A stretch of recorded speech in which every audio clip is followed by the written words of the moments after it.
વાત રાજકોટની કરીએ તો રાજકોટ સિવિલ હોસ્પિટલના સફાઈ કર્મચારીઓ હડતાલ પર છે। સફાઈ કર્મચારીઓનો ગંભીર આક્ષેપ છે, સરકારી ચોપડે બોનસ બોલાય છે પણ હાથમાં નથી આવતું।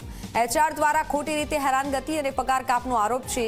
નોટિસના નામે પગારમાંથી સીધા 500 રૂપિયાની કપાતનો આરોપ છે। અમારી માંગણીઓ પૂરી કરો નહીંતર તો લડત ચાલુ રહેશે। જ્યાં સુધી માંગણી પૂરી નહીં થાય ત્યાં સુધી આ લડત ચાલુ રહેશે તેવી માંગણી છે અને સાથે જ હડતાલ કરવામાં આવી છે, ચીમકી ઉચ્ચારી છે।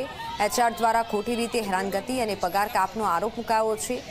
સિવિલ હોસ્પિટલના સફાઈ કર્મચારીઓ હડતાલ પર ઉતર્યા છે। મને એમજે સાહેબ તરફથી યુનિયન લીડરનો હોદ્દો મળ્યો છે, પણ એચઆર મેનેજર એવું કહે છે કે જોશનાબેન કોઈ અધિકારી નથી તો તમે એની વાતો સાંભળો। પણ કાલે લેબલ દિવસ હતો, જે સ્પેશિયલ કર્મચારી ન જ હતો, તો અમે કાલે રજૂઆત કરી। આઈ થિંક 6 મહિના પહેલાં રજૂઆત કરી કે અમને બોનસ તમે 1000 રૂપિયા લખો છો, આપતા નથી, તો અમને બોનસ દિવાળીમાં દેવું।